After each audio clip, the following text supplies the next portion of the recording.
And moving on, a small town in Montenegro is grieving a heartbreaking start to the year. Families and officials in Cetinje have come together to honor 12 lives lost in a New Year's Day tragedy. But this isn't just about mourning, it's about change. Montenegro's leader has announced sweeping reforms in the wake of the devastating shooting. What led to this tragedy and what's being done to prevent it from escalating? Here's a report on that. Take a look. In a small town of Montenegro, Cetinje, grief has filled the air. Families and officials have gathered at a city hall to honor the 12 lives lost in a New Year's Day tragedy. Pictures of the victims, including 2 young children, have been lovingly displayed, surrounded by flowers and candles, a poignant reminder of lives taken far too soon. Families of the victims, still grappling with unimaginable loss, came together to pay tribute. Prime Minister Milojko Spajic has vowed change, announcing strict new gun laws to prevent such tragedies. Imamo zaključke da ćemo usvojiti novi zakon o oružju koji će stupanje na snagu tog zakona, znači sada govorimo o legalnom oružju, ne govorimo o ilegalnom, samo govorimo o legalnom oružju, da će ljudi koji imaju sada dozvole imati do 1. januara 2026. godine, znači skoro godinu dana, da prođu nove provjere. He also said that security checks will be tightened and illegal firearms will face draconian penalties. A tragedy took place on New Year's Day when the accused Aco Martinovic opened fire at a restaurant, killing 12 people including children. Cetinje mourns not just its loss but also reflects on its troubling gun culture. Montenegro is ranked among the highest in illegal weapons per capita globally. This small town, now the symbol of a nation's sorrow, is calling for change. Today, it's about remembrance and the hope that such pain will never return. A community shattered, a country grieving, and a promise of reform. Montenegro carries the weight of loss, but also a determination for a safer future. Republican Mike Johnson has successfully retained the position of Speaker of the House, securing a narrow victory after a tense standoff. With the support of President-elect Donald Trump, Johnson's re-election signifies the ongoing influence of the America First agenda within the Grand Old Party.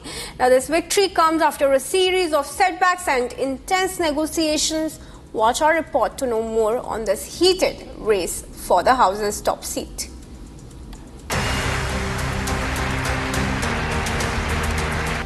Hardlining GOP candidate Mike Johnson assumed the office of House Speaker after a tense standoff.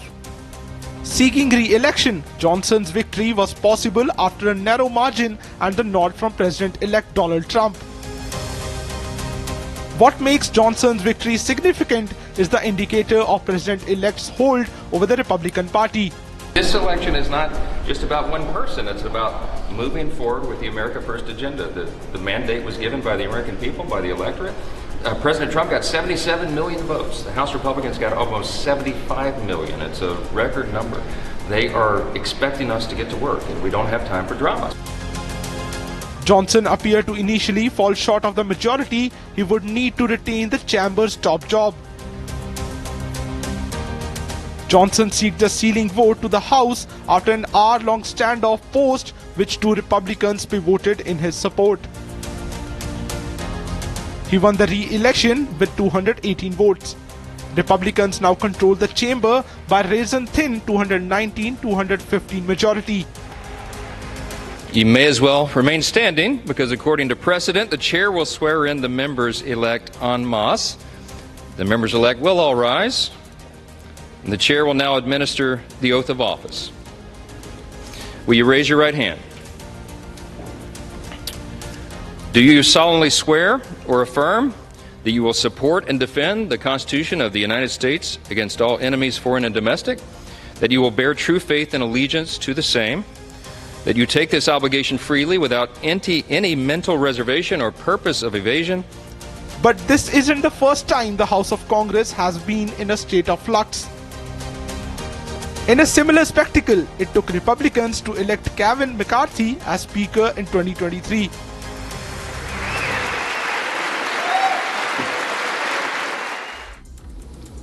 And viewers, Myanmar released 6,000 prisoners in annual amnesty. The military government even reduced sentences of inmates. Take a look how. On the 77th anniversary of independence, Myanmar's military government released more than 5,864 prisoners, including 180 foreigners. The military government has even reduced other inmate sentences. They included just a small proportion of hundreds of political detainees jailed for opposing army rule. Several buses carrying these prisoners arrived as the families and friends anxiously waited for the release of their loved ones. With smiles and tears of joy, detainees hugged their family members as they stepped down from the buses. Although there were no signs of release of leader Aung San Suu Kyi, who was held virtually by the military, the 79-year-old is serving 27-year sentence after being convicted in a series of politically tinged prosecutions by military. However, the terms of release warn that if the freed detainees violate the law again, they will have to serve the remainder of their original sentences. In Myanmar, mass prison releases are significantly common on holidays and other important occasions. Myanmar has been in turmoil since early 2021 when the military overthrew an elected civilian government and violently suppressed pro-democracy protest.